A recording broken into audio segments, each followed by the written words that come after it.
Good afternoon. Can I have some lights? Everybody's in darkness. I'm in darkness. So, oh, I'm in sunshine. Great. So let's have a little bit of light. Good afternoon. All virtues here? Yeah, no grey hair. Almost no grey hair, even for those who are over 40. Yeah? There's some without hair. That's fine. Okay. 47 emails, 22 phone calls, and 7 SMSs. I'm standing here. Yeah?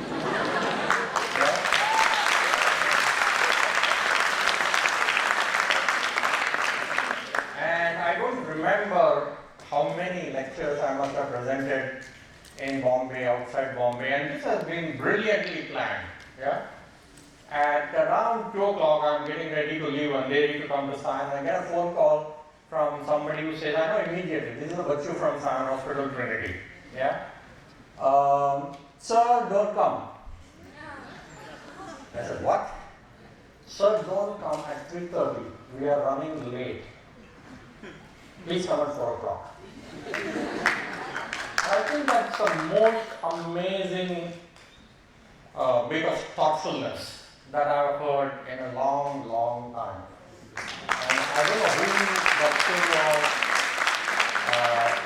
that phoned me, and if he is no more than 25, I think the prefrontal cortex is completely developed.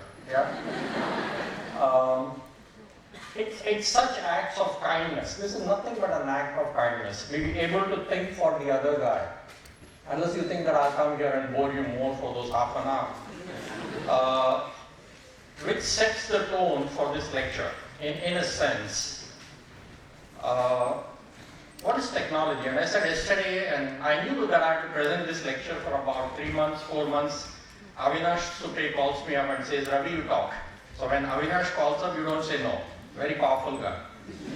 So I say, yeah, I'll talk. And I say, I'll say no to the virtues. Yeah? So they call up, and then I said, okay, it goes on. And they said, we want you to talk about technology in medicine or some such thing. Yeah? So I said, what, auto-analyzers? I don't understand. I'll talk about maybe technology in medicine. And I hate technology. I simply, from the bottom of my heart, totally, completely hate technology. I'm a radiologist, yeah? So I said, let's see, we'll talk about something. And I still don't know what I'm going to talk about, right? I'm going to talk about something. When the bell goes, I will stop.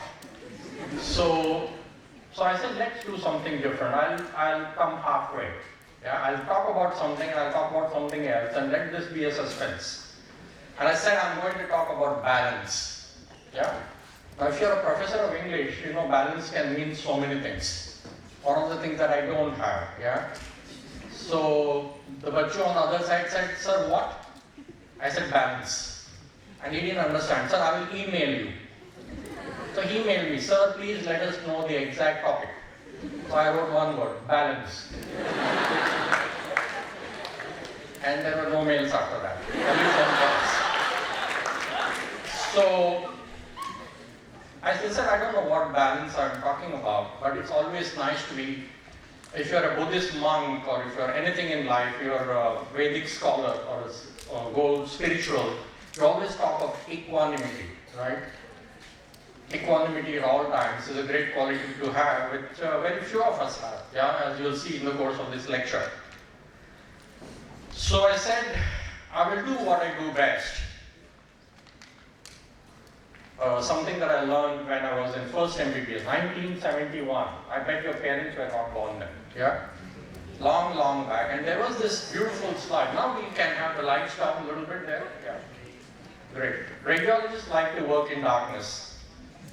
Often we are in darkness, we keep the audience in darkness. The audience is always the consulting physicians, yeah? Can we have the lights down?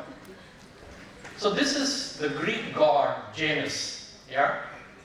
And Janus is a god that is supposed to be able to see as far backward as into the future. Amazing, right? Life will be completely miserable. You have a past which is bad and a future which is uncertain.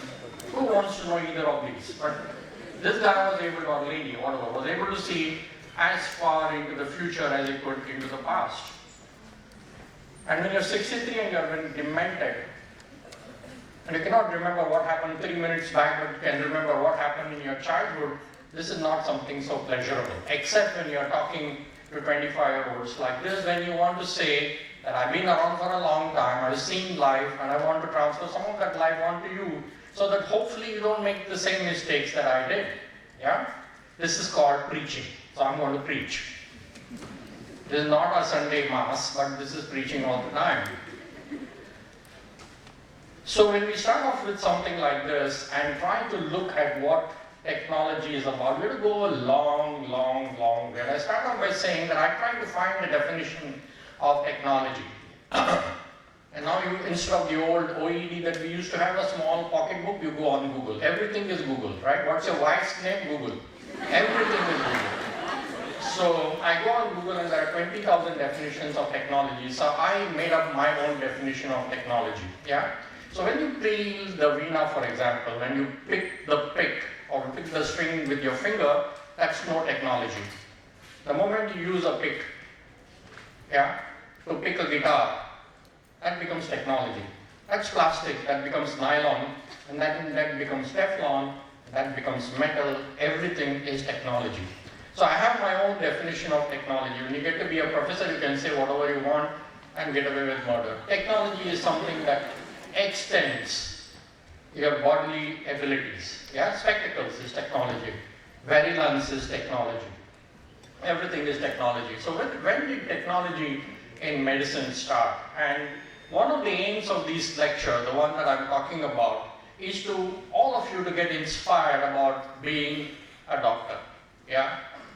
Being a doctor comes later. Being a person who is able to live in this era of information technology, when you can realize that each one of you, each one of us, is standing on the shoulders of giants. Yeah? It's such a beautiful feeling, and that's the meaning of history. Yeah? And when you're a medical student, when you're taught your clinical terms, you're always taught that you have to ask, there is no past history of TB. Amazing, right? So when somebody says there is no past history of TB, I keep wondering, is there something like future history? So we get into this modes of looking at history in different ways. So I said, let's look at history of ancient medicine, technology in ancient medicine, right? And what we really see is quite simply amazing, yeah? Now, if you have some time between part test and unit test and card test and whatever you have these days, Google something about ancient Indian surgery, right? All of you know and heard of Sushruta. And he lived, any idea, 2500 BC. I'm saying 500 BC, that is 2500 years ago. And it's quite simply amazing the amount of surgical skill and technology that he used in his time, 500 years before Christ. Yeah? And this is one photograph that you'll find again and again on the internet, where he's actually doing a tympanoplasty, yeah? Using a flap from the skin of the neck. And what do you think the anesthesia is? The patient is drunk with wine. So some are giving vocal anesthesia, some are giving wine anesthesia, and some are just physical anesthesia. Yeah? So such was the skill and understanding of this man that he had instruments which were very, very similar to what we have today. That was in our country. The other Indians, the Red Indians, maybe around the time of 500 years after Christ, had their own surgical skills. And this is a picture of somebody doing trephination for removing a blood clot from the subdural or the extradural space. And the most amazing of all is the Egyptian. And apparently, if Google is to be believed, they preceded ours by a few hundred years. So this goes back up about 600 BC. And they had all sorts of skills as far as technology was concerned. These are some of the graphics that you see on the pyramids and the various types of instruments that the Egyptians used. Now I want you to close your eyes for a moment and think back to what life was 20 years back without cell phone. That was primitive, right? No cell phone, and this is 2,500 years ago. And these guys had surgical instruments which are almost like the instruments that we have in concept and design. It simply means the human brain has not greatly been evolved as far as thinking and its innovative power is concerned.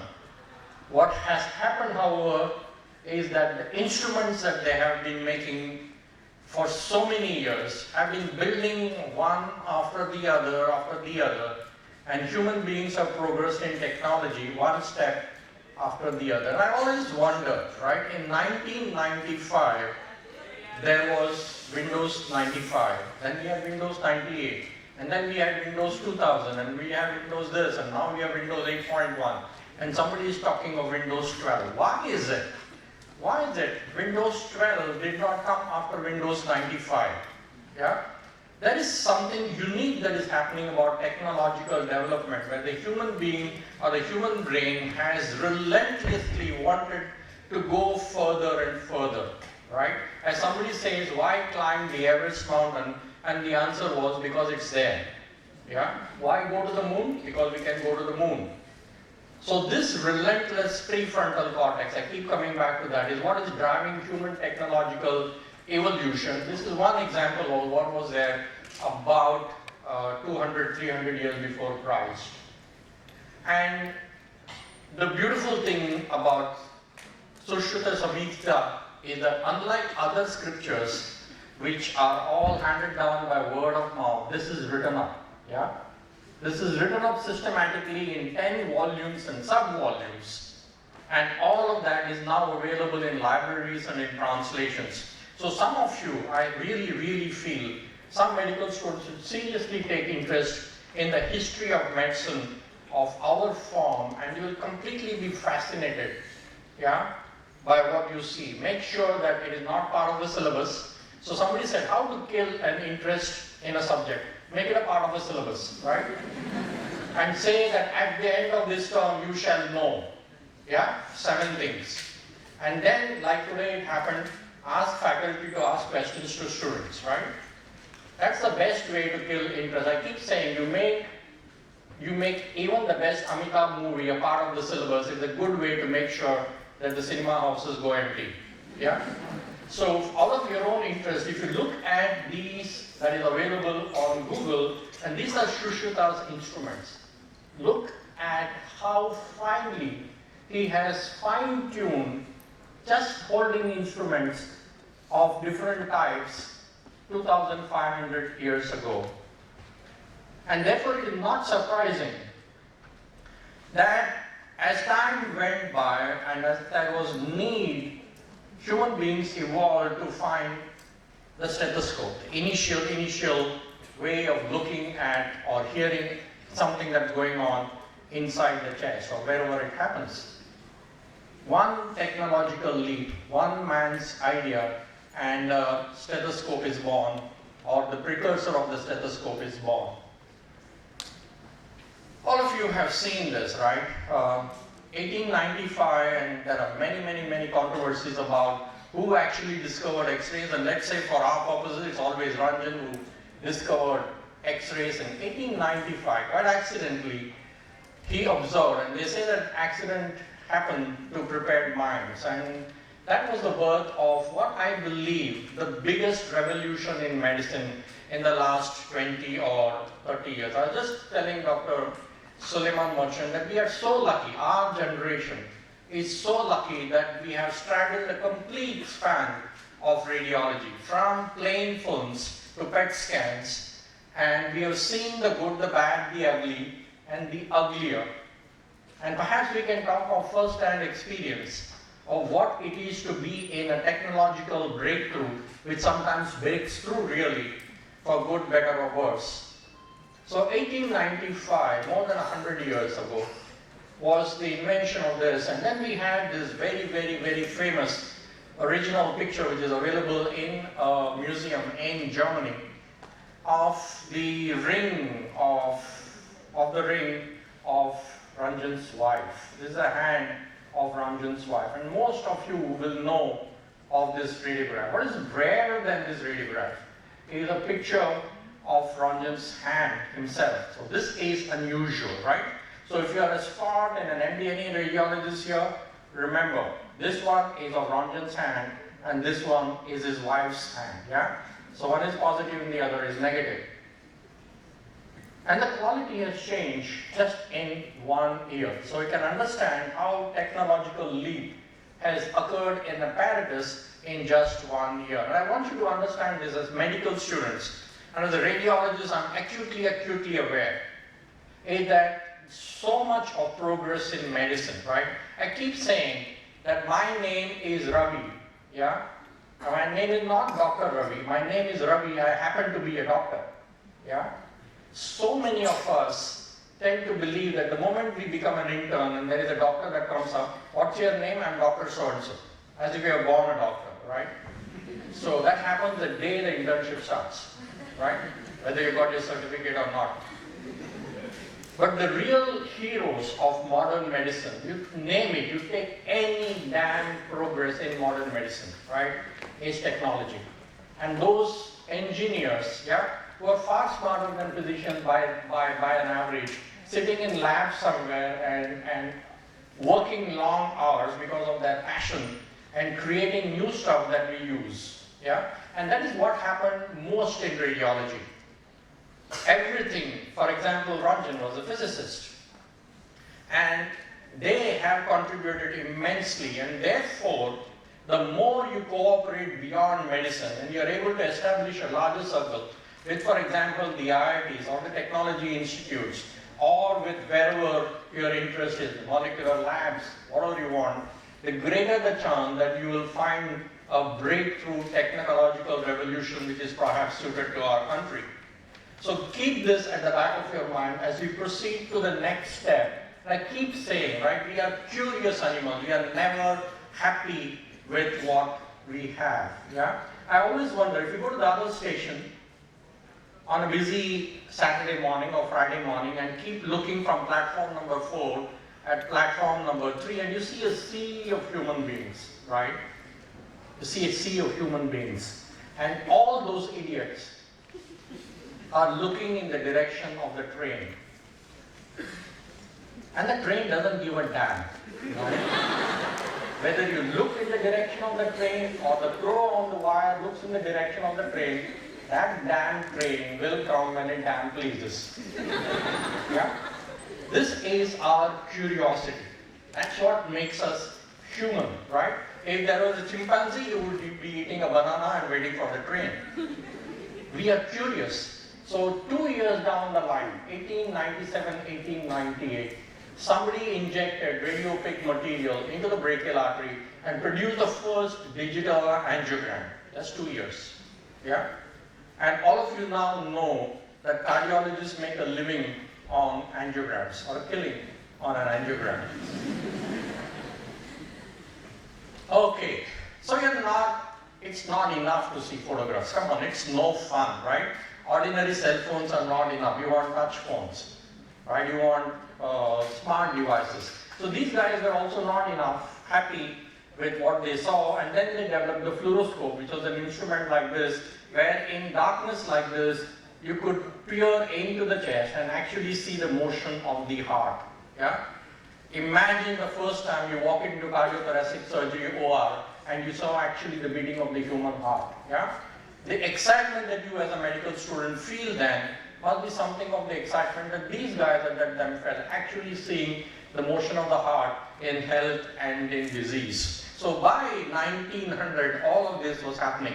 5 years from an accident, from an experiment of looking at something which is not seen to the human eye, to seeing something that is actually moving in motion, was just 5 years. And we cannot leave well enough, good things well enough alone. Yeah? You know what this is? This is a mobile X-ray machine. Full hand cart or a cart or a horse cart, and there was a complete self-contained X-ray machine. And what drove that need? World War I. Yeah? In World War I, on the battlefield, for the diagnosis of fractures and injuries and stuff like that, there was this horse-drawn mobile X-ray machine created, which was the size of an average size tempo or a lorry or whatever it was. So sometimes sinister things, drive technology and push people. That's the passion to win a war, like it happened in Second World War with the Germans. Push technology, and then we had something which is very unique like that. Americans will always be American. They will sell their mother to make money, right? And then all sorts of advertisements started coming. You want to see something inside somebody's chest? Come, we'll show you. $3 going cheap. You buy 3, we'll go it for about $7, right? $7.99 or something like that. So it became a strange situation where X-ray and that people's ability to look in the human body became a game, became a toy, became a leisure, became entertainment with disastrous results, right? I keep saying the worst enemy of good is better. Something like this happened, and more of this happened. And by this time, 1925 or so, people started seeing more and more cancers of the hand in radiographers, in radiologists, and people who work with radiation. And slowly, the harmful effects of radiation came to be known as the ionizing power of radiation to cause mutation in the cells. And then that spawned another completely different specialty of radiology, which is called as radiation therapy. I'm not getting into that. One accident, a prepared mind, and another specialty and another use of radiation involved. So this saga of radiation progress continued. So you had plain films, you had fluoroscopy where you could see stuff in motion. And then gradually, technology drove plain film into the digital era that we see today. Yeah? There are many, many steps in the way, along the way that I'm just passing by. I'm not interested in the details. I'm interested in the spirit of innovation, right? I keep saying that the medical schools today have the best brains, the best of the best brains. All people who get 101 on 100 are in Sion Hospital, right? All who get 202 on 200 get into radiology. But where is the brain? What do we see as research output? What do we see as original thought? What do we see as innovation, right? And a conference like this should be throwing up something that somebody saw somewhere and something that developed, rather than calling me an old man and talking something like this. There is something fundamentally wrong with the way we select, the way we train, the way we teach medical students. And the fault is ours. Medical teachers. I sincerely believe it's the fault of medical teachers. There is something to be learned here. There is something to be changed here. And I will always call him Suleiman. I never call deans by their first name, even if they are junior to me. But Suleiman will always be Suleiman. And as long as he is in this post, he is an open book. A man who is open to innovation and ideas. And if you have some ideas, I think maybe you should walk into the office and say, sir, let's do it. And if he says no, I will change my name. Yeah? I promise you that. And that is the spirit. And that is perhaps the only reason I want you to look at this. We never live well enough alone. Yeah? And people said that I'm making enough money as a radiologist, working in the morning from 8 o'clock to 12 o'clock. I keep asking radiology residents, right? The brightest of the bright minds, so-called brightest of the bright minds from CETs, why did you take radiology? Yeah? And we come up with all sorts of answers. Oh, radiology is fascinating. I said, how do you know radiology is fascinating? Oh, in undergraduate days we attended lectures. How many lectures did you attend? How many terms is your radiology term? So the truth is, radiology residents coming to radiology because it is time pass. Easy to work. You work from 9 o'clock to 12 o'clock, you work from 5 o'clock to 8 o'clock, you make tons of money and you go home. Right? But we are not enough. That's not enough. So we want to work at nights. So we do teleradiology. It's morning in America, and here is a call center radiologist working from home in Matunga. Right? Teleradiology. Teleradiology is very, very useful. For example, if Dr. Burchett is at home or in a meeting in the head office and you want his opinion, you take an opinion on smartphones today. But when teleradiology gets misused for other purposes, mainly for financial reasons, it is a complete misuse of way we practice radiology. And I'll come about that a little later. So teleradiology is good and it is bad, but it is a technological, digital revolution. And so much of this new technology that we see today is simply because of the lowly PC. Yeah?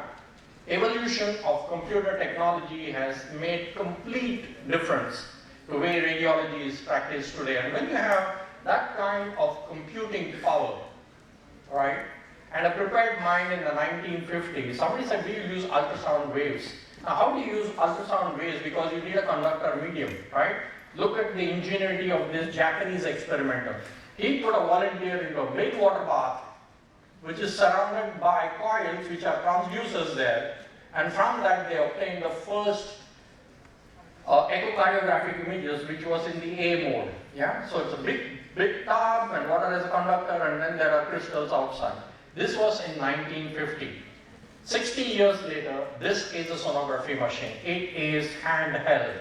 The transducer is bigger than the sonography machines, and you will have every ICU expert, every intern now walking around with an ultrasound on top and no more stethoscopes. Yeah? And there is a moral in that story somewhere. You see images, you see everything that you want to see, there is nothing to hear. That's 60 years of technology. That's just 60 years of the 4 million years of human existence.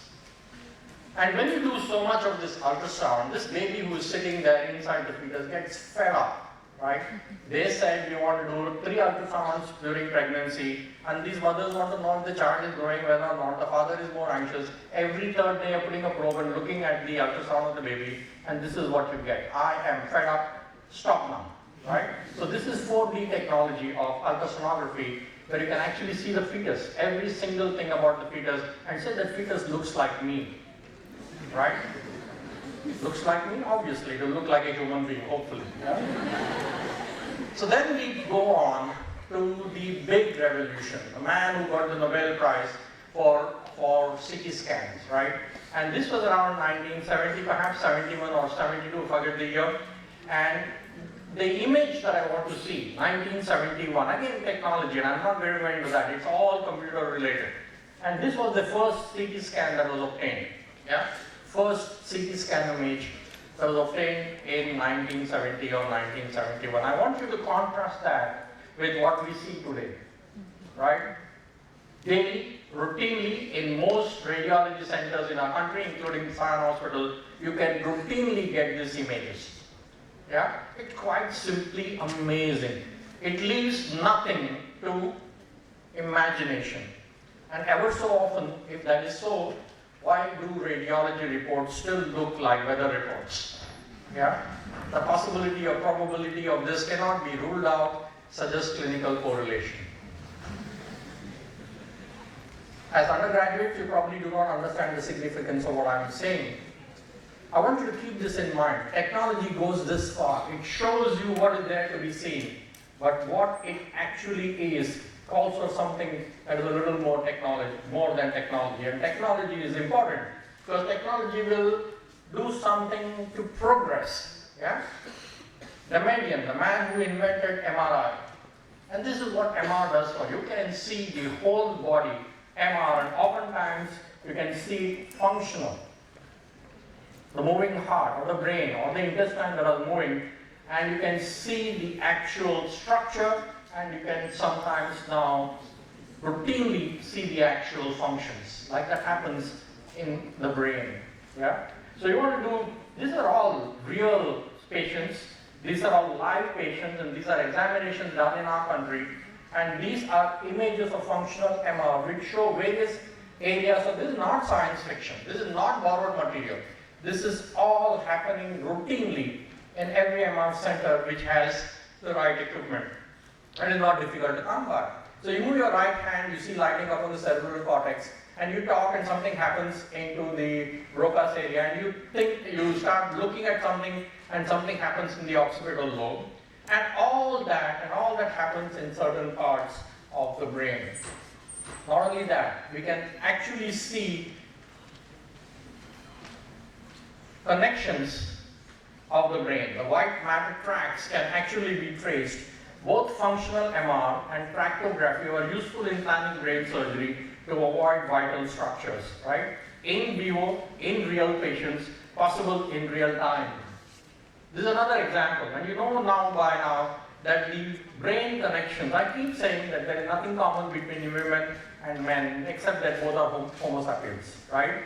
Our brains are completely different. Our brains are wired so differently that we think differently, and men will never understand women, and women will never understand men, and it's good that it is that way. Imagine we agreed, yeah? There will be trouble. So these are more functional MR images as we move the toe, move the leg, move the whole hand, and these are the areas that will light up in sequence, in sections, in parts of the brain that correspond to the moving limb, yeah? And we know that therefore these are vital areas. For example, there are speech, and we want to avoid them during surgery. But nothing compares to this. Nothing compares to this phenomenon of the whole brain of a lady reporter, American lady reporter volunteer, who entered into the MR scan as a volunteer to produce this picture. And this is the ultimate of all human emotions. This is the female brain during orgasm. And you can imagine the power of reproduction, the need to propagate species that lights up the whole brain. And this is perhaps the only example, and this is what we got it from the internet, of the actual orgasmic brain as it lightens up completely during the female orgasm. It has not yet been done during male orgasm. As medical experts, all of us understand the significance of such a finding, which will then lead to us understanding layers and layers of brain function in what we call as consciousness. Beyond this, as we imagine and image structures, we have to image function. And PET scans, in their own way, simplistic way but expensive way, will show us areas of activity in the body which are extremely useful in diagnosing neoplastic disease, primary, secondary, or whatever it is. Yeah? So this is one step ahead. A structure that is seen, is this active or inactive, can be easily made out by a PET scan. I will change gears quickly to take into another area, which is what is called as interventional radiology. Most of the time we are used to radiologists making a diagnosis, often wrongly, but now we are into a realm of using the same technique to treat. For example, you put in a catheter through the femoral artery and get it up under fluoroscopic guidance. All of this is technology driven. Something which is about 1 or 2 millimeters in diameter is guided up into the basilar artery, and you have an aneurysm of the basilar artery, and you put some kachra into that, which we call as coils, and pack the aneurysm with coils as this is here. That's the catheter, which is literally about 1 millimeter in diameter. And that is a close-up, and this is free and this is posed in a matter of 2 hours without opening the skull. Yeah? So basilar top aneurysm, which is literally through a pinhole in the femoral artery through fluoroscopic guidance and some fancy wires and fancy coils can be done. Some of you might recognize that this is a block of the middle cerebral artery, right? No time to get into that. You do gajgush. We literally call it gajgush. You take a guide wire, go through the middle cerebral artery, yeah, and remove the clot, literally remove the clot and dislodge the clot. And a picture a few minutes later shows the middle cerebral artery pre and the middle cerebral artery post. This again is an instance where people are completely unsatisfied human minds want to use diagnosis for treatment.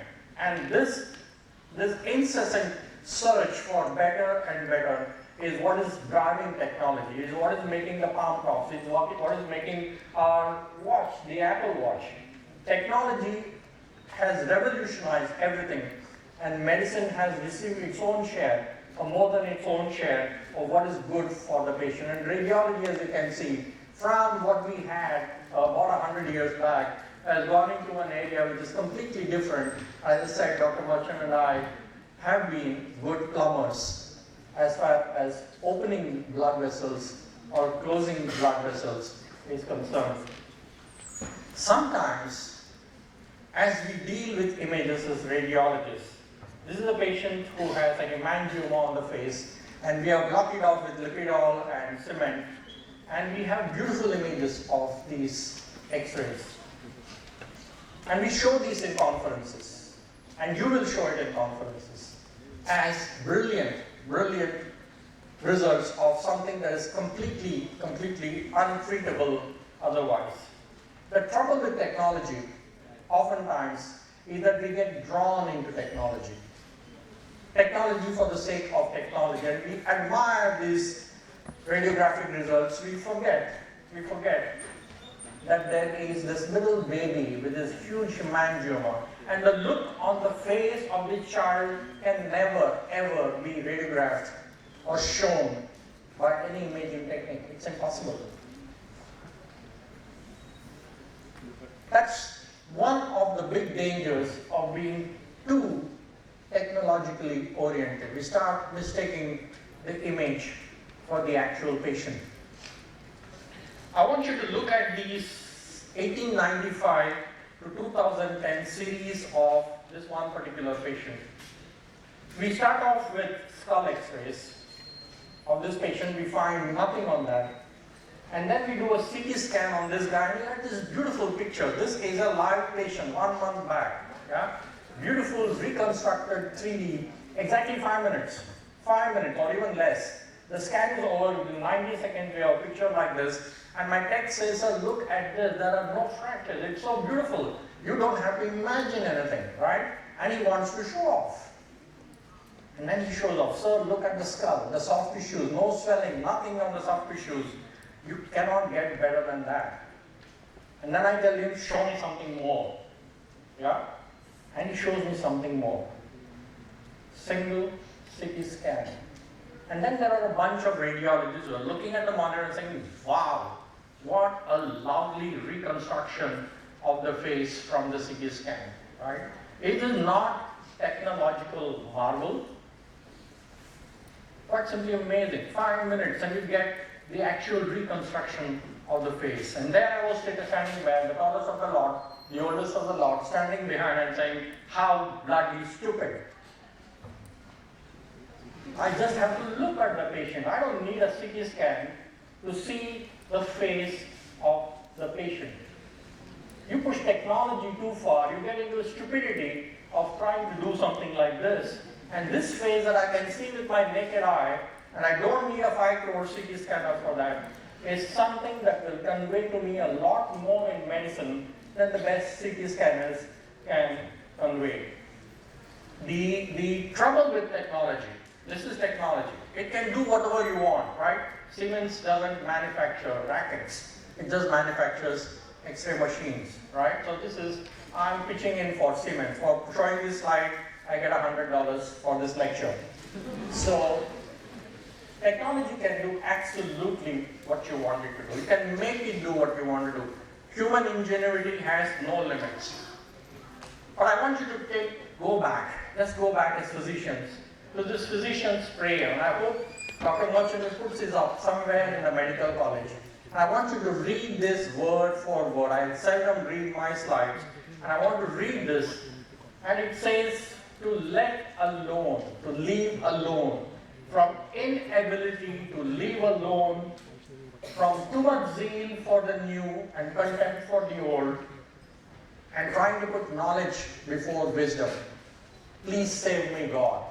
This is Hutchison. Those of you who have the clinical methods of Hutchison will know what a great clinician he was. This is the prayer that I have for all medical students, for all medical teachers. Technology has its place. Technology is brilliant, but technology cannot and simply will not replace human experience. Each one of us is endowed with two halves of the brain, and is alleged that one is a thinking brain and the other is the emotional brain. And we have a heart which is meant to be emotional. And the day we have a healthy mix of the right brain and the left brain, of the heart and the brain, of the stethoscope and the hand, we would have achieved a balance. And this kid from a village in Gujarat who's having this big pole knows that very well. And he knows intuitively that you go on the right and the pole has to go on the left, and he is doing a balancing, and she is doing a balancing trick. And this is the great Hippocrates himself. Look at the face, look at this painting. It's just, it will bring tears to people's eyes. Look at the emotions on the baby's face, on the physician's face. Look at that hand, which is so ever gentle, on the right hypochondrium, and the anguish on the mother's face. This is real medicine. And when this happens, we are changing from someone who can cure sometimes to someone who can care every single time. We simply have to break the patterns of what we are today as physicians and create change. And I hope your generation, which made those 27 phone calls, 35 SMSs, and whatever, will be the true leader of change, with a true leader who is in Suleiman Merchant. Thank you very much.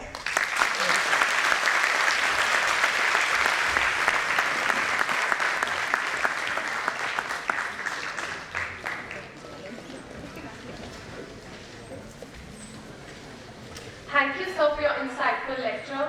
May I now request our respected Dean, Dr. Suleiman Merchant, to give sir a token of our appreciation.